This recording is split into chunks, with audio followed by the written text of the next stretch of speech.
Cada vez falta menos para las elecciones presidenciales y parlamentarias. ¿Hasta qué punto son los programas los que definen la votación de los electores? ¿Cuáles son las prioridades a la hora de elegir un candidato o rechazarlo por una propuesta programática? ¿Cuánto del programa es una ilusión, una promesa o una real carta de gobierno? Bueno, los programas de los candidatos presidenciales es la pieza de esta edición de Puzzle Electoral. Bienvenidos.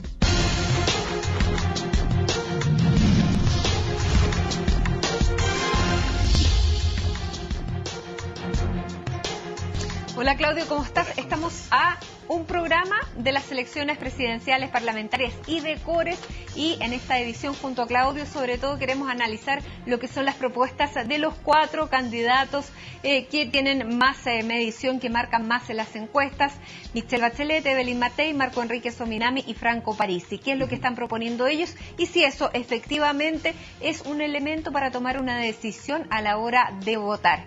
Claudio, ¿cómo estás? Bueno, se ha hablado tanto de los programas, ¿no? Así es, mira, es interesante porque por una parte el programa podríamos decir que no define una elección en términos de los electores, y podríamos discutir un poco más adelante sobre eso, si los electores miran los programas o no, pero son muy importantes y han sido muy importantes en el caso de Chile. Precisamente ¿por qué? Porque la oposición, después de que gana un candidato, ¿cuál es el termómetro para medir su tasa de cumplimiento respecto de su gobierno? Es el programa. Y hay ya mediciones, hay agencias que empiezan a estudiar qué parte del programa se cumplió o no se cumplió, y por lo tanto se convierten en la vara de evaluación de los gobiernos, como Libertad y Desarrollo, como algunas ONG que han estado midiendo la tasa de efectividad de los programas. Incluso la Presidencia desarrolló una agencia, un departamento de evaluación de programas. Pero el problema es que a la hora de los electores de mirar el programa, la verdad es que nadie se lee estos mamotretos, como una candidata dijo. En general no tiene mucho peso en eso, pero sí tienen peso posterior, y por lo tanto mi respuesta sería: ¿son relevantes? Sí, son muy relevantes, marcan pautas para el gobierno, pero al momento de votar no es tan relevante el documento mismo. Ahora, ¿cuán relevantes pueden llegar a ser cuando fundamentalmente hay muchos programas en que son más bien ideas? Vamos a legislar sobre este punto, pero no hay un compromiso puntual. ¿Se pueden evaluar? Sí, mira, algunos casos sí se pueden evaluar, y acá hay evaluaciones más genéricas y unas evaluaciones más particulares. Por ejemplo, en algunos programas se especifica concretamente qué medida se va a proponer. Es decir, yo en los primeros 100 días haré esto, mandaré al Congreso tal y tal medida. Bueno, la evaluación es muy simple: mandó o no mandó en los 100 primeros días ese proyecto.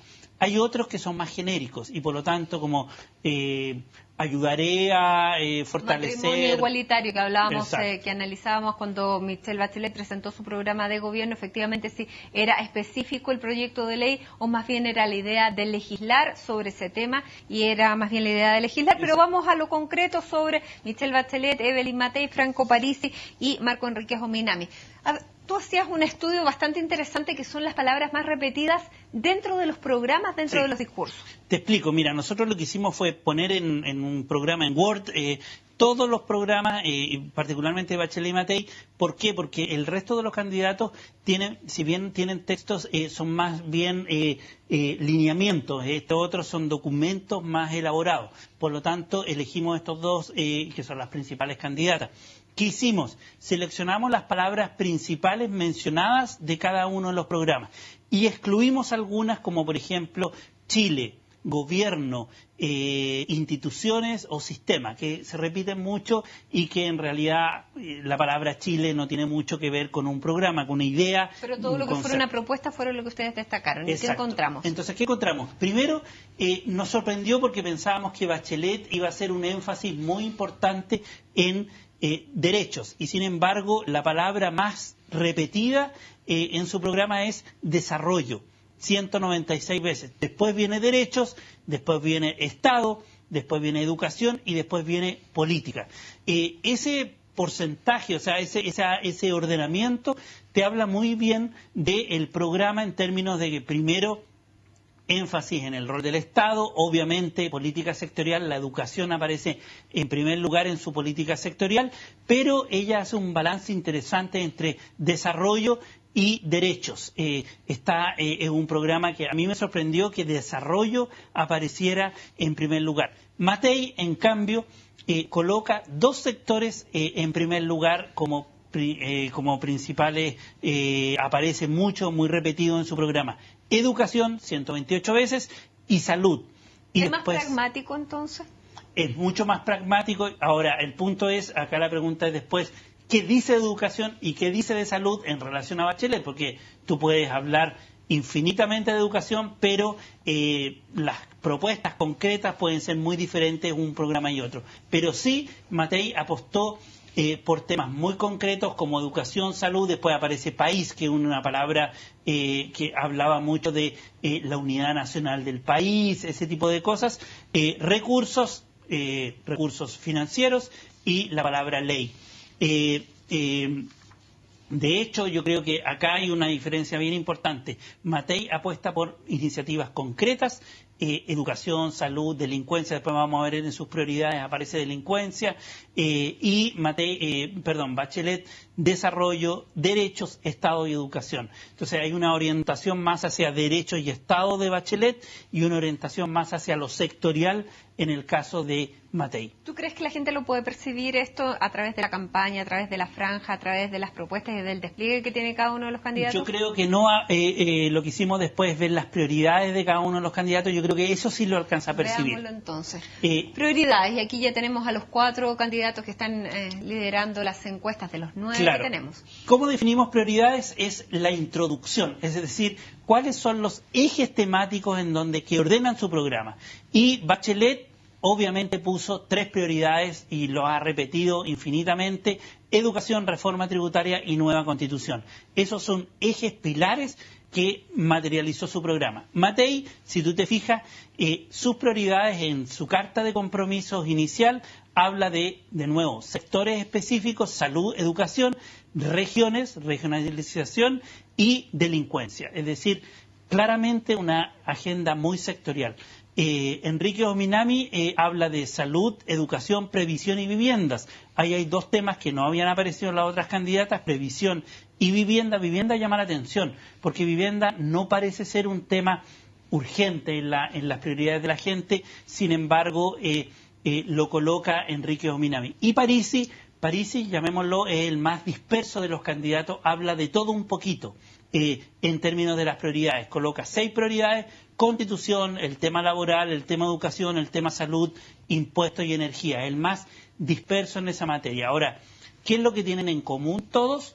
Primero, educación aparece muy fuerte, y obviamente ese es el resultado del movimiento social, la movilización.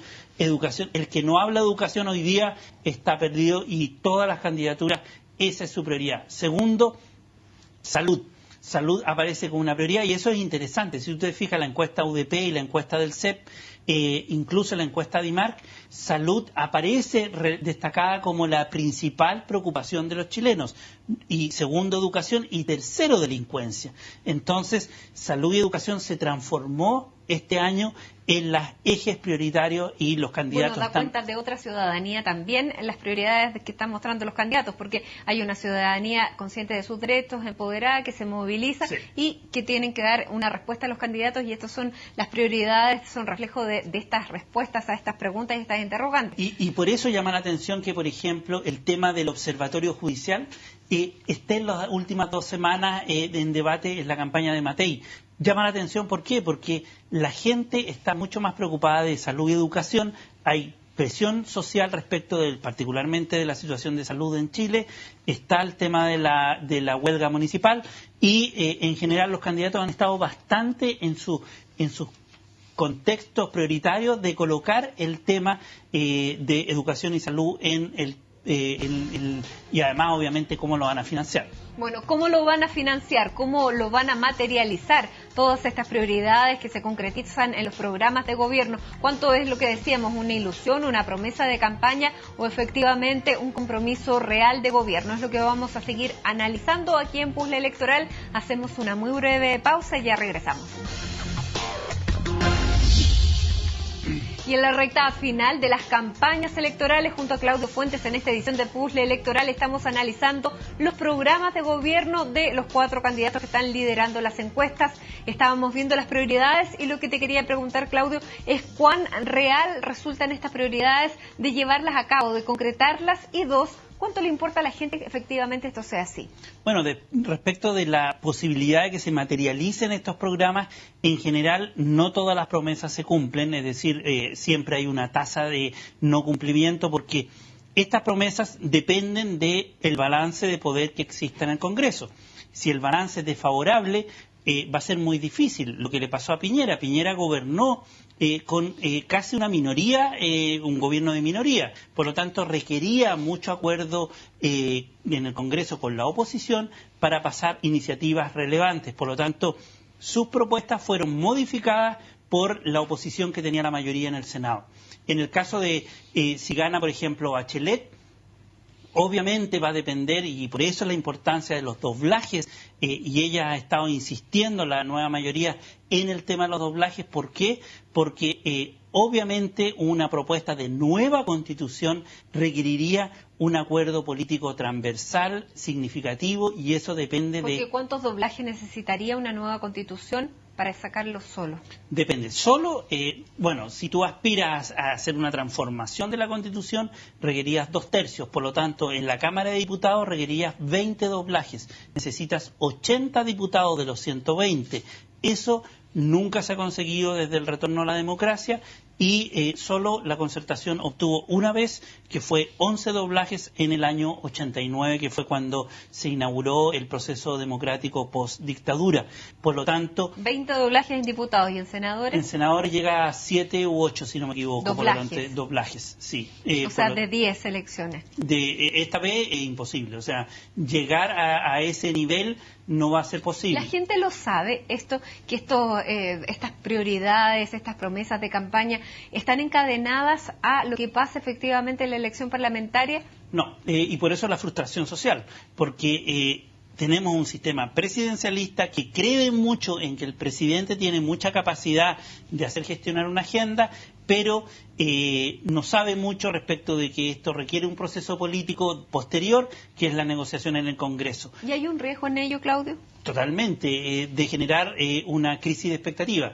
Si tú hay alguna candidatura que dice yo voy a hacer una reforma radical en algún ámbito y después no tienen las mayorías, ciertamente que se produce una contradicción, una poca sintonía entre lo que tú prometiste y lo que realmente se puede cumplir. Por eso las candidaturas en general siempre piensan y dicen, bueno, esto se va a cumplir siempre y cuando yo tenga un apoyo en el Congreso. Ahora, ¿qué es lo que pasa con el resto de los candidatos? Porque probablemente, de hecho, Bachelet es la que encabeza las encuestas por lejos, pero si llegara una segunda vuelta, podría ser con cualquiera de los otros 3 que aparecen dentro de este cuadro. Si las prioridades de los demás están en sintonía con algunas de las prioridades de Bachelet, ¿también se les puede cobrar la palabra? Totalmente, se puede cobrar la palabra. Ahora, lo que pasa es que, por ejemplo, en la propuesta programática de Matei, que es la más probable segunda candidata que va a ganar, o sea, el segundo lugar, las reformas que está proponiendo no son tan significativas, radicales, transformadoras, como sí lo son en el caso de Bachelet, que está proponiendo una nueva Constitución. O sea, el escenario ahí... propone reforma a la Constitución. Sí. Y ahí se llega a una vía... en la mitad, de acuerdo, de consenso. Claro, y en salud, en educación, profundizar ciertos ámbitos, mejorar los ámbitos de calidad, expansión, por ejemplo, de la educación preescolar. Entonces son medidas que ¿Pero en tú general... dirías, hay que llamar a tomarse las promesas con calma? Yo creo que sí, o sea, cualquier promesa siempre hay que tomársela con calma, porque siempre va a depender de la fuerza política que tú tengas en el Congreso. Vamos a ver entonces las promesas que son en materias sectoriales. En educación, que ha sido uno de los temas fundamentales, producto de las movilizaciones sociales, los estudiantes en la calle, hizo que este tema fuera prioritario. En educación, ¿qué es lo que está proponiendo Michelle Bachelet? Bueno, la gratuidad. Mira, acá yo creo que hay una transformación muy importante. En general, todos proponen calidad. Es decir, mejorar la calidad de distintas formas. Bachelet, ¿cuál es la diferencia? es transformar la educación de un valor de mercado a un derecho social. Y esa es la transformación paradigmática más importante, y es la gratuidad. Y el segundo tema, que es muy sensible al movimiento estudiantil, es la desmunicipalización, es decir, darle atribuciones al Ministerio de Educación para tener más control respecto de lo que está pasando en los municipios en la educación. Matei pone una fuerte énfasis en la educación temprana, fuerte énfasis en que esa es la base para una transformación en Chile, cobertura inicial. Ominami está muy en sintonía con lo de Bachelet, con algunas diferencias, pero gratuidad, énfasis en la educación pública y la revisión del CIMSE, que es visto como un problema de desigualdad importante. Y Parisi enfatiza la deuda histórica. Obviamente él plantea el ofertón, es decir, resolver la deuda histórica de los profesores, la gratuidad del CRUCH, es decir, gratuidad en las universidades públicas del CRUCH, públicas y privadas, que son parte del Consejo de Rectores tradicionales, y el aumento de las subvenciones. Es decir, hay una visión de Parisi un poco más de oferta política más inmediata, y en el caso de Bachelet un cambio más paradigmático. Bueno, ¿qué es lo que proponen los candidatos en salud? Lo vamos a ver al regreso de una pausa. Esto es Puzzle Electoral, no se vayan.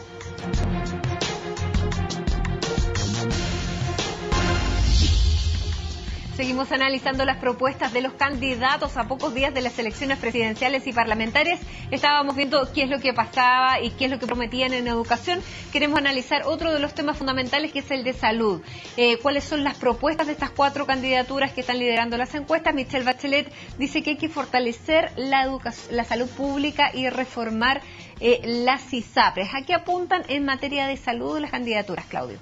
Mira, básicamente es la función pública, es decir, el Estado en el rol de la salud. Bachelet y Ominami apuntando por eso. Por ejemplo, Enrique Ominami plantea un Servicio Nacional de Salud universal, o sea, cobertura universal, un fondo de salud que financie ese tipo de cosas. Bachelet plantea fortalecer el servicio de salud, un poquito más moderado, y reformar el sistema de ISAPRE. Matei apunta muy en línea con las políticas más de la Alianza, mejorar la gestión y consultorios de excelencia, es decir, muy en la línea de la continuidad de Piñera. Y Parisi, una reforma importante en el sistema de ISAPRE. ¿Qué pasa con salud? Salud es interesante porque este año salud se transformó en el tema social. La gente está muy preocupada y por lo tanto hay un énfasis mayor de las candidaturas en el tema de salud. El tema de la reforma de la ISAPRE, solo 2 se atreven a tocarlo de fondo, ¿no? Así es. Parisi y Bachelet, ¿qué? Y es sectores medios altos, emergentes, y por eso Parisi se preocupa de eso, y eso es re importante, un nicho que son gente emergente que está saliendo del ámbito de lo público, del FONASA, y que se pasa a ISAPRE y que ve los problemas de información, el tema de los conglomerados verticales, de ISAPRES que tienen clínicas y que hacen negocios y ese tipo de temas. Otro de los temas que también ha estado presente en el debate ha sido los fondos de pensiones, la AFP, las jubilaciones, y cada uno también tiene propuestas en estas materias, sobre todo de crear una AFP estatal. En el caso de Michelle Bachelet, en el caso de Franco Parisi, en el caso de Marco Enrique. No recuerdo, no me acuerdo del tema de pensiones ahí. En el caso de Matei está también hacer mejor gestión. Efectivamente, y eso si tú lo comparas con las encuestas están mostrando un fuerte apoyo, 80%, a crear una AFP estatal. Por lo tanto, hay muy fuerte énfasis del Estado en ese tipo de temas. Y la pregunta inicial, Claudio, ¿cuánto le importa a la gente el programa de los candidatos para llegar y emitir su voto? ¿O ya tienen el programa definido, se basan en la persona y el programa es el arroz graneo? Exactamente, yo creo que apunta más a esa visión. En general, cuando uno piensa en determinantes del voto para Chile, el primer elemento que tú le preguntas a la gente, ¿usted vota por el programa o vota por las ideas? O sea, por el programa de la idea o por la persona. La mayoría, 55% tiende a votar por la persona. Otros empiezan a pensar en las ideas, 30 y tanto %, y otros por el partido, que también es un elemento importante, 20 y tanto %. Por lo tanto, la persona el sistema político chileno se ha personalizado y eso es lo que lleva a votar a la gente principalmente. Por lo tanto, se ha ido, es mucho más carismático, líderes carismáticos los que han dominado la escena política en los últimos 10 años. ¿Tiene un riesgo eso, Claudio? Totalmente, tiene un riesgo importante porque al final son estos salvadores que vienen a pensar que tú vas a poder resolver cuando en realidad sabemos que no es así. Importa los partidos a la hora de tomar decisiones, importa el Congreso, entonces es otros factores políticos, institucionales, los que definen una política y por lo tanto solo centrarlo en una persona que te va a resolver la vida es riesgoso porque al final sabemos que en un sistema político las personas no individuales no resuelven los problemas de la sociedad.